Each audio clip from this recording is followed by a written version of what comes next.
लिखिया कि एक मजदूर ना खजूर के दरखत उत्ते चढ़ के ते खजूरां पे लांदा सी। की पे लांदा सी? यह गल बड़ी सुनने वाली जे, तो जरा तवज्जो ना सारे हजरात समात करो। तो बड़ा जड़ियाँ पहलां तुहानूं गल्लां सुणाने निचोड़ हुंदा, सारे जुम्मे का सारी तकरीर का खुलासा निचोड़ हुंदा।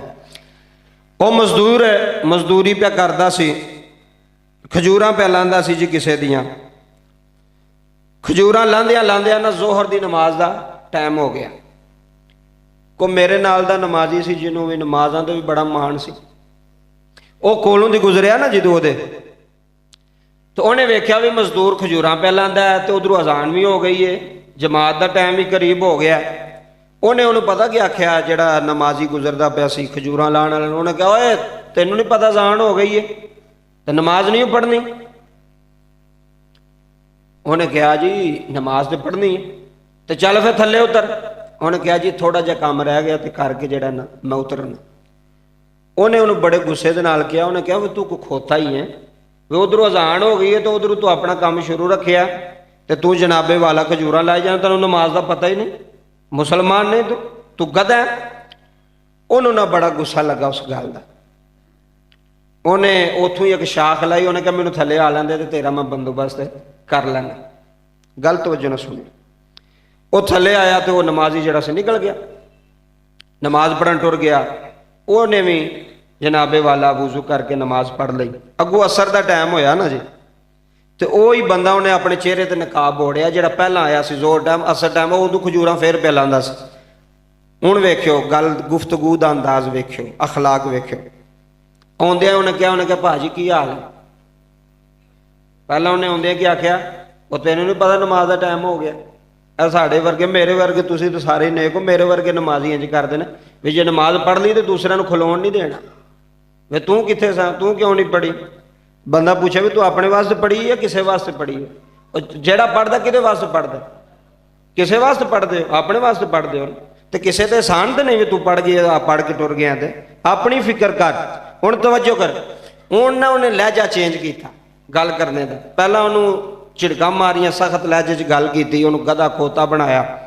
हूँ आके ना उन्हें पता की किया, चेहरे ते कपड़ा रख के ना, भाजी की हाल है जरा खजूरां पे लांदा? उन्हें कहा अल्लाह का शुक्र है। इस साल फल कैसा रहा खजूरां का? उन्हें कहा माशाअल्लाह बड़ा अच्छा रहा। माशाअल्लाह अल्लाह पाक तुहाडी रोजी विच बरकत पाए, तुहाडियां खजूरां च अल्लाह बरकत पाए।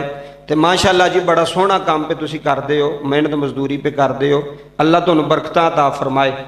तो वेखो ना जी, यह भी तुसीं मजदूरी पे करदे हो, मेहनत पे करदे हो, तो अगर किड्डा सोहना होवे कि असीं वुजू करके तो दो भी भाई मस्जिद जाके नमाज पढ़ लईए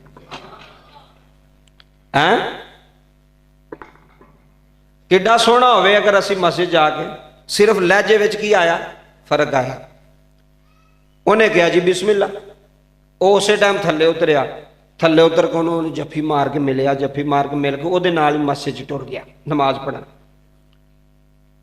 उन्हें सोचा, उन्हें कहा भी बंदे असी तो है वो भी हाँ, जोहर टाइम भी मैं वही बंदा सा, असर टाइम भी मैं वही बंदा सा। जोहर टाइम मेरे लहजे में अखलाक में फर्क सी, तो अगले भी मेरे नाल गुस्से नाल बोलिया, उन्हें भी मेरी इज्जत की थी, उन्हें भी मेरी इज्जत की थी। हुण असर टाइम उन्हें उन्हें इज्जत की, एहतराम किया, मुहब्बत नाल पैगाम दिता, तो उन्हें भी उन्हें इज्जत दी। उन्हें कहा इस तो पता ही चल गया कि अगर किसी को समझाना भी होवे ना तो अच्छे तरीके नाल समझाना चाहिए। अखलाक तो गिरी हुई गल, गुस्से वाली गल नहीं करनी चाहिए। किसी ना गल भी करे अखलाक नाल करो। वो बड़ी वड्डी गल की किसे, वो कहते हैं जी आ वेखो कोई बंदा चलता हो लत्त ना सही होवे ते बंदा आखे वो वेखो लूला पे जाता जे, तो जे उन्हें सुनना है तो उन्हें चंगा लगना, वो गुस्सा करेगा कि यार तू मेरे बारे किहड़ी गल कीती है। तो जे बंदा वो कोल जाके आखे भाजी तुहाडी लत्त नूं की होया, कोई एक्सीडेंट होया, की तुहाडी लत्त नूं की मसला है, गल उही पे करदा है, लेकिन करन विच की है फर्क, करन विच की है फर्क, गुफ्तगू विच फर्क, कलाम विच फर्क। जिस बंदे दा अखलाक चंगा नहीं ना, वो तबलीग भी करे तो उसकी तबलीग असर नहीं करती। सही बात है। जिस बंदे दा अखलाक अच्छा नहीं ना, तो बंदियां नूं नमाजी भी बनावे तो नमाजी बन सकते नहीं। जिस बाप का अखलाक अच्छा नहीं, वो पुत्र चंगे हो सकते नहीं। कई प्योवां की भी आदत हो एवं पियां गालां कढ़नी, ਕਿਵੇਂ ਭਰਾਵਾਂ ਦੀ ਆਦਤ ਹੁੰਦੀ ਐਵੇਂ ਪਿਆ ਰੋ ਪਾਣਾ, ਗਾਲਾਂ ਪੀਆਂ ਕੱਢਣੀਆਂ, ਘਰ ਭੈਣਾਂ ਨੂੰ ਗਾਲਾਂ ਕੱਢਣੀਆਂ, ਔਲਾਦ ਨੂੰ ਗਾਲਾਂ ਕੱਢ ਝਿੜਕਾਂ। ਅਖਲਾਕ ਨਹੀਂ ਅੱਛਾ। ਅਗਰ ਅਖਲਾਕ ਅੱਛਾ ਹੋਵੇ ਤੇ ਬੰਦੇ ਦੀ ਇੱਜ਼ਤ ਹੁੰਦੀ ਹੈ, ਜ਼ੁਬਾਨ ਚੰਗੀ ਹੋਵੇ।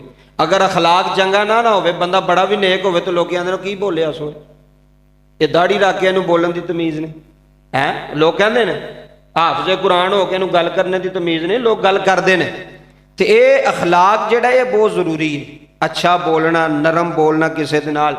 ਮੈਂ ਕਹਿੰਦਾ ਇਨਸਾਨ ਸਭ ਨਾਲੋਂ ਅੱਛਾ ਹੋਵੇ ਜਿਹੜਾ ਗੁੱਸੇ ਵਿੱਚ ਵੀ ਅਖਲਾਕ ਨਾ ਛੱਡੇ। ਇਹ ਬਹੁਤ ਵੱਡਾ ਜੁਮਲਾ ਹੈ।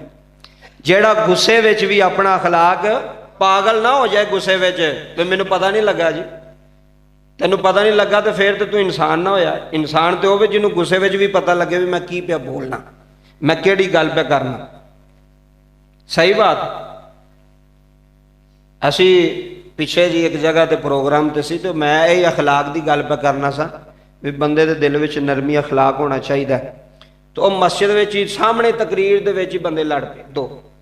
ਕੀ ਹੋਇਆ ਵੇ, ਇੱਕ ਬੰਦਾ ਪਿੱਛੋਂ ਆਇਆ ਤੇ ਉਹ ਆਂਦਾ ਵੀ ਮੈਨੂੰ ਥੋੜੀ ਜਿਹੀ ਜਗ੍ਹਾ ਤੇ ਉਹਨੇ ਆਖਿਆ ਜਗ੍ਹਾ ਕੋਈ ਨਹੀਂ, ਉੱਥੇ ਹੀ ਲੜ ਪਏ ਦੋ। ਮੈਂ ਕਿਹਾ ਵੀ ਤੁਸੀਂ ਚੰਗੀ ਤਕਰੀਰ ਸੁਣੀ, ਤੁਸੀਂ ਇੱਥੇ ਹੀ ਅਸਰ ਨਹੀਂ ਕੀਤਾ ਮਸਜਿਦ 'ਚ, ਤੇ ਬਾਹਰ ਜਾ ਕੇ ਤੁਸੀਂ ਕੀ ਕਰਨਾ? ਵੀ ਯਾਰ ਬੰਦਾ ਤਕਰੀਰ ਵੀ ਸੁਣ ਕੇ, ਗੱਲ ਵੀ ਸੁਣ ਕੇ, ਤੇ ਜੇ ਬੰਦੇ ਨੂੰ ਅਸਰ ਨਹੀਂ ਹੋਣਾ, ਅਗਰ ਥੋੜਾ ਜਿਹਾ ਬੰਦਾ ਨਾਲ ਹੋ ਜਾਏ, ਕਿਸੇ ਨੂੰ ਜਗ੍ਹਾ ਦੇ ਦੇ ਤੇ ਕੀ ਇੱਥੇ ਕਿਹੜੀ ਮਲਕੀਅਤ ਕਿਸੇ ਦੀ, ਜਾਂ ਪੱਕੀ ਜਗ੍ਹਾ ਤੁਸੀਂ ਬਣਾ ਲਈ। ਜਿਹੜਾ ਬੰਦਾ ਹੁੰਦਾ ਉਹਨੂੰ ਥੋੜੀ ਜਿਹੀ ਜਗ੍ਹਾ, ਇਹ ਹਜ਼ੂਰ ਦੀ ਸੁਨਨਤ ਵੀ ਜੀ ਔਰ ਹਜ਼ੂਰ ਦਾ ਫਰਮਾਨ ਵੀ। ਅੱਲਾ ਦੇ ਨਬੀ ਨੇ ਫਰਮਾਇਆ ਜਿਹੜਾ ਕੋਈ ਬੰਦਾ ਆਵੇ ਤਾਂ ਉਹਨੂੰ ਜਗ੍ਹਾ ਦੇਵੇ ਨਾ ਮਜਲਸ ਦੇ ਵਿੱਚ, ਮਹਿਫਲ ਦੇ ਵਿੱਚ, ਅੱਲਾ ਦੇ ਨਬੀ ਫਰਮਾਉਂਦੇ ਨੇ ਅੱਲਾ ਉਹਦੀ ਇੱਜ਼ਤ ਵਧਾਉਂਦਾ ਹੈ। ਇਹ ਬੜੀ ਵੱਡੀ ਗੱਲ ਜੀ। ਕਿਤੇ ਵੀ ਤੁਸੀਂ ਬੈਠੇ ਹੋਵੋ, ਕੋਈ ਬੰਦਾ ਆ ਜਾਏ, ਤੁਸੀਂ ਥੋੜਾ ਜਿਹਾ ਆਪਣੇ ਆਪ ਨੂੰ ਸਮੇਟ ਲਓ, ਆਓ ਜੀ ਭਾਜੀ ਇੱਥੇ ਮੇਰੇ ਕੋਲ ਬਹਿ ਜਾਓ, ਇੰਨੀ ਗੱਲ। ਅਗਲੀ ਬਾਤ ਸੁਣ।